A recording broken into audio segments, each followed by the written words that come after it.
ডিনারে পাওভাজির রেসিপি বানিয়েছিলাম। প্রথমে শীতের সমস্ত কিছু সবজি দিয়ে, যা যা শীতের সবজি থাকে, তো কপি, ক্যাপসিকাম, তারপরে গাজর, তারপরে তার মধ্যে বিট, হ্যাঁ, সমস্ত কিছু, মূলো, কুমড়ো, মটরশুঁটি, সমস্ত সবজি দিয়ে প্রেশার কুকারের মধ্যে সিদ্ধ বসিয়ে দিতে হবে, এই সামান্য একটু নুন দিয়ে সিদ্ধ। গ্যাসটা বন্ধ করে দিলাম, সিদ্ধটা হয়ে গেছে।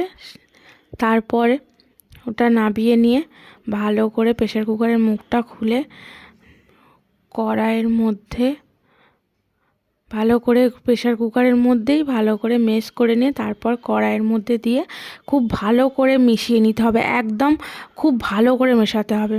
তারপর মেশানোর পরে কড়াইয়ের মধ্যে বাটার দিয়ে তার মধ্যে পেঁয়াজ, কাঁচা লঙ্কা, রসুন কুচিটা প্রথমেই দিয়ে দিয়েছিলাম, রসুন কুচি, পেঁয়াজ, কাঁচা লঙ্কা দিয়ে ভালো করে নেড়ে চেড়ে তারপর ওই যে সবজি সিদ্ধটা দিয়ে দিতে হবে, যে সবজি সিদ্ধটা করা ছিল তো সেটা দিয়ে দিলাম।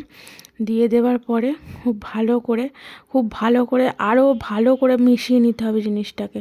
মিশিয়ে নেবার পরে একটু নুন ঠিকঠাক হয়েছে গিয়ে আপনারা দেখে নেবেন, আমি তো দেখে নিলাম, তো আমার তো ঠিকই লাগলো। তারপর সামান্য একটু বাটার আর একটু দিয়ে দিলাম, দিয়ে ভালো করে মিশিয়ে নিলাম। তারপর এদিকে একটা তাওয়াই বসিয়ে দিলাম, দিয়ে পাউরুটিটা সেঁকতে বসিয়ে দিলাম একটু বাটার দিয়ে। ভালো করে একটু পাউরুটিটা সেঁকে নিলাম আমি।